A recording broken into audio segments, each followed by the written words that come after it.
بسم اللہ الرحمن الرحیم۔ حضرت علی رضی اللہ تعالیٰ عنہ کے پاس ایک شخص آیا اور دست ادب کو جوڑ کر عرض کرنے لگا، یا علی، خوش نصیب انسان اور بد نصیب انسان کی پہچان کیا ہے؟ تو یہ سن کر حضرت علی رضی اللہ تعالیٰ عنہ نے فرمایا، خوش نصیب اور بد نصیب میں اللہ نے ایک فرق رکھا ہے۔ تو وہ کہنے لگا، یا علی، کون سا فرق؟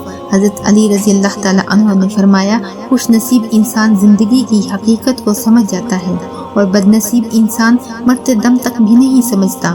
تو اس نے کہا، یا علی، میں سمجھا نہیں، حقیقت کیا ہے؟ تو حضرت علی رضی اللہ تعالیٰ عنہ نے فرمایا، خوش نصیب انسان یہ سمجھ جاتا ہے کہ اگر کوئی زندگی کو بدل سکتا ہے تو وہ ہے دعا۔ اللہ کی مخلوقات کی دعا آنے والی مصیبت کو بھی ختم کر دیتی ہے، تقدیر کو بھی بدل دیتی ہے، زندگی کو بھی سنوار دیتی ہے۔ خوش نصیب انسان اللہ کی مخلوقات کو خوش کرنے میں لگ جاتا ہے اور بار بار اللہ کی مخلوقات سے یہ چاہتا ہے کہ وہ میرے لیے دعا کریں۔ اور بد نصیب انسان اللہ کی مخلوقات پر ظلم کرتا ہے، صرف اپنے نفس کی خواہشات کے پیچھے بھاگتا رہتا ہے۔ اس کو یہ علم ہی نہیں ہوتا کہ جتنا وہ نفس کی خواہشات کے پیچھے بھاگے گا اتنا ہی وہ زندگی میں صرف بھاگتا ہی رہے گا۔ ایک عورت حضرت علی رضی اللہ تعالیٰ عنہ کی خدمت میں حاضر ہوئی اور عرض کرنے لگی، یا علی، میں نے زندگی میں بہت دھوکے کھائے ہیں، انسان باہر سے کچھ اور اندر سے کچھ۔ ہمیشہ میں نے دوسروں کی بھلائی کی، بھروسہ کیا، اعتبار کیا، نیکیاں کی، لیکن بدلے میں مجھے ہمیشہ دکھ اور تکلیف ملی۔ حضرت علی رضی اللہ تعالیٰ عنہ نے فرمایا، اے عورت، یاد رکھ، جس کے ساتھ نیکی کرو اس کے شر سے بچو۔ انسان سے کی جانے والی نیکی کا بدلہ انسان سے نہیں بلکہ انسان کے خالق اللہ پاک سے طلب کرو۔ اس عورت نے کہا، یا علی، میرا ایک سوال ہے۔ حضرت علی شیر خدا نے کہا، آج تک میرے در سے کوئی خالی ہاتھ نہیں گیا، کہو جو تم کہنا چاہتی ہو۔ تو عورت نے ہاتھوں کو جوڑ کر کہا، یا علی، کیا کوئی ایسا عمل ہے جس سے وقت سے پہلے ہمیں یہ معلوم ہو جائے کہ سامنے والا انسان ہم سے سچا پیار کرتا ہے یا نہیں؟ تو حضرت علی رضی اللہ تعالیٰ عنہ نے فرمایا، ہاں ہے، اللہ پاک کے علم میں کسی بھی چیز کی کوئی کمی نہیں۔ اگر تم دیکھنا چاہتی ہو کہ سامنے والا انسان تم سے کتنا سچا پیار کرتا ہے تو تم 3 مرتبہ یا ودودو، یا حکیم، یا کریم، یا رحمان دن میں پڑھو، اور جس سے تم پیار کرو اس کے چہرے میں دیکھو۔ اگر سامنے والے کا چہرہ منحوس نظر آئے تو سمجھ جانا آنے والے وقت میں وہ تمہیں بہت تکلیف اور دھوکہ دے گا۔ لیکن اگر سامنے والے بندے کا چہرہ مطمئن اور عام انسان جیسا رہے تو سمجھ جانا یہ انسان تم سے پیار تو نہیں کرتا لیکن دھوکہ بھی نہیں دے گا۔ لیکن اگر سامنے والے کا چہرہ مسکرائے اور اس کی آنکھوں سے پیار جھلکنے لگے تو سمجھ جانا یہ انسان خود سے بھی زیادہ تم سے پیار کرتا ہے۔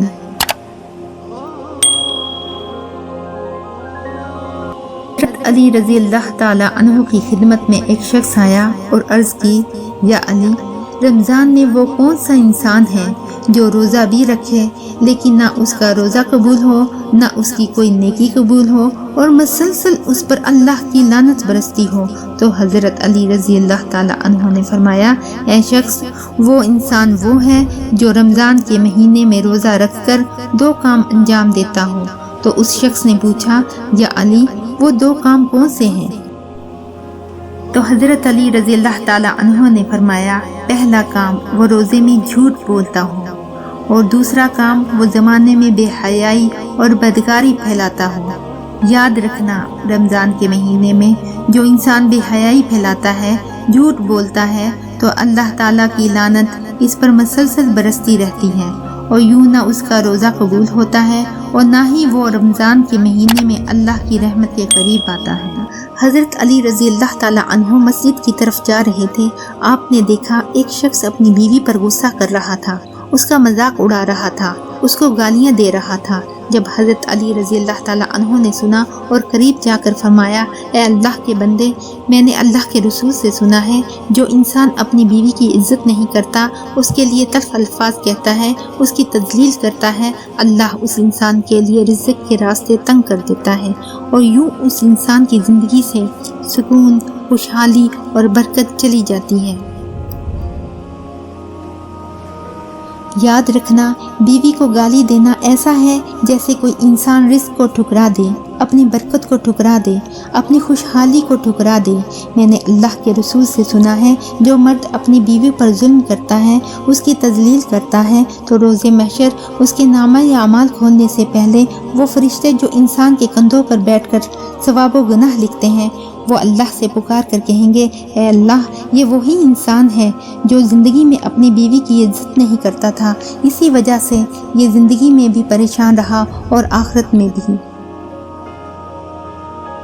تو اللہ فرشتوں سے کہے گا کہ اس مرد کے ثواب کا وہ حصہ جس کی وجہ سے اس کو جنت ملتی ہے، جو دنیا میں اس کی بیوی تھی، جس کو وہ تذلیل کرتا تھا، اس کے نامہ اعمال میں ڈال دوں۔ اور یوں وہ انسان روتا رہے گا کہ کاش میں زندگی میں اپنی بیوی کی عزت کرتا، لیکن افسوس اس وقت سوائے پچھتاوے کے اسے کچھ بھی نصیب نہ ہوگا۔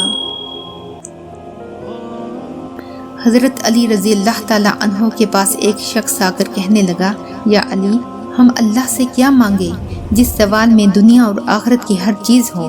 تو حضرت علی رضی اللہ تعالیٰ عنہ نے فرمایا، اے شخص، تم اللہ سے ایسی معافی مانگو جس کے بعد گناہ سے نفرت ہو جائے، تم اللہ سے ایسی ہدایت مانگو جس کے بعد تمہیں گمراہی نہ ملے، تم اللہ سے ایسی کامیابی مانگو جس کے بعد کبھی ناکامی نہ ملے، تم اللہ سے ایسی عزت مانگو جس کے بعد کوئی ذلت نہ ہو، تم اللہ سے ایسی خوشی مانگو جس کے بعد تکبر نہ ہو، تم اللہ سے ایسی رضا مانگو جس کے بعد اس کی ناراضگی نہ ہو، تم اللہ سے ایسی رحمت مانگو جس کے بعد کوئی عذاب نہ ہو، تم اللہ سے ایسی اولاد مانگو جو نیک اور باعث عزت ہو، تم اللہ سے ایسا رزق مانگو جو حلال اور بابرکت ہو، اور تم اللہ سے ایسی موت مانگو جو باعث مغفرت ہو۔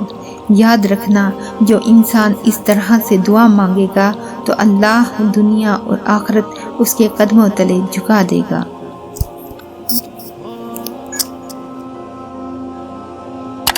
علی رضی اللہ تعالیٰ عنہ کے پاس ایک شخص آیا اور عرض کرنے لگا، یا علی، میری دعا قبول نہیں ہوتی، میں کس طرح سے دعا مانگوں؟ تو حضرت علی رضی اللہ تعالیٰ عنہ نے فرمایا، اے شخص، تم جب بھی دعا مانگو تو اپنی دعا مانگنے سے پہلے کسی دوسرے کے لیے دعا مانگو، اس کے بعد اللہ کے دربار میں اپنی دعا پیش کرو، اللہ وہ قبول کرے گا۔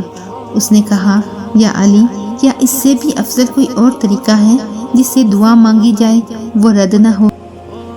تو حضرت علی رضی اللہ تعالیٰ عنہ نے فرمایا، ہاں، اللہ کے سب سے پیارے محبوب حضرت محمد صلی اللہ علیہ وآلہ وسلم ہیں اور ان کی آل۔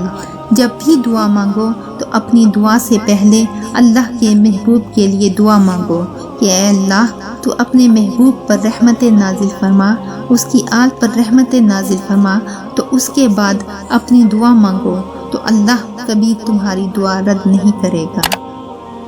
حضرت علی رضی اللہ تعالیٰ عنہ سے کسی نے پوچھا، یا علی، یہ کیسے پتہ چلے گا کہ جو پریشانی یا مصیبت ہم پہ آئی ہے وہ اللہ کی طرف سے آزمائش ہے یا ہم پہ اللہ کی طرف سے سزا ہے؟ آپ نے جواب دیا، جو مصیبت تمہیں اللہ کی طرف لے جائے وہ آزمائش ہے، اور جو مصیبت تمہیں اللہ سے دور کر دے وہ سزا ہے۔ اے اللہ، اے میرے مولا، اے میرے پروردگار، تو ہماری خطاؤں کو معاف کر دے۔ تیرے سوا کوئی عبادت کے لائق نہیں، تیرے سوا کوئی بندگی کے لائق نہیں، تیرے سوا کوئی تعریف کے لائق نہیں۔ اے اللہ، ہمارے گناہ تیری رحمت سے بڑے نہیں، تو اپنی رحمت سے ہمارے گناہ معاف کر دے۔ اے میرے اللہ، ہمیں گمراہی کے راستے سے ہٹا، صراط مستقیم کے راستے پہ چلنے والا بنا۔ اے اللہ، ایسی نماز پڑھنے کی توفیق عطا فرما جس نماز سے تو راضی ہو جائے۔ اے اللہ، زندگی میں ایسے نیک اعمال کرنے کی توفیق عطا کر جن اعمالوں سے تو راضی ہو جائے۔ اے اللہ پاک، ایمان پہ زندہ رکھ اور ایمان پہ ہی موت عطا کر۔ آمین۔